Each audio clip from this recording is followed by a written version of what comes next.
குடித்துவிட்டு கும்மாளம் போட்டு பாத்திரத்தில் அவர் நடித்தது வரலாறு கிடையாது. குடித்தவனை கண்டித்து அவனை திருத்துகின்ற கதாபாத்திரத்தில் தான் புரட்சித் தலைவர் எம்ஜிஆர் நடித்திருக்கிறார்.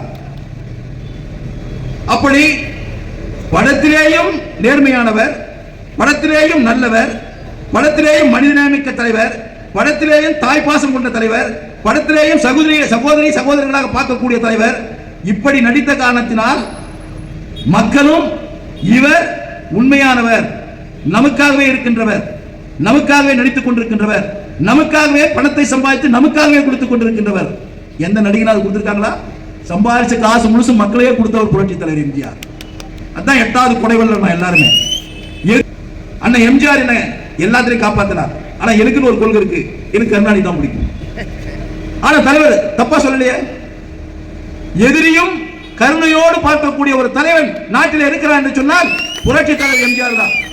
மக்கள் அவர் நேசித்தனாலதான் அண்ணா கட்சியை உருவாக்கினா கூட இந்த கட்சிக்கு சொந்தக்காரர் அண்ணா நினைக்கல. மக்கள் எம்ஜிஆர் தான் இந்த கட்சிக்கு சொந்தக்காரர் நினைத்திருக்கிறார்கள்.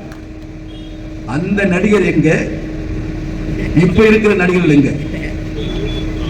இங்க புகழ நடிகர்கள் உடனே பாட்டில் ஓபன் பண்ணிடுவான், சாராயத்தை குடிச்சுவான், 4 பொண்ணுகளோட டான்ஸ் போடுவான், 100 பேர் அடிக்கிற மாதிரி ஷோ காட்டுவான்.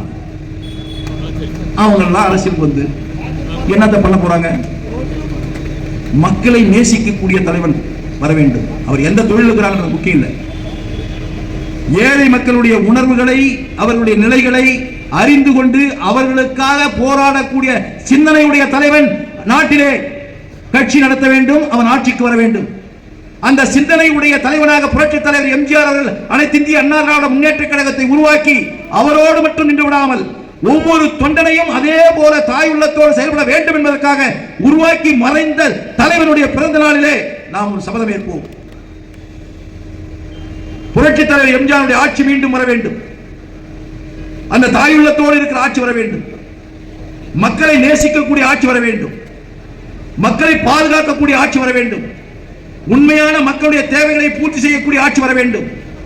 மக்களுடைய எண்ணங்களை தெரிந்து கொண்டு அதற்கு ஏற்றவாறு செயல்படக்கூடிய ஆட்சிகள் வர வேண்டும். தர்மமும் நியாயமும் தழைத்தோங்கக்கூடிய ஆட்சி வர வேண்டும். பாதிக்கப்பட்டவனுக்கு சட்டம் உடனடியாக அவனுக்கு பாதுகாப்பு கொடுக்கக்கூடிய ஆட்சி வர வேண்டும். அந்த ஆட்சி எது என்று சொன்னால் அது அனைத்து இந்திய அண்ணா திராவிட முன்னேற்ற கழக ஆட்சிதான்.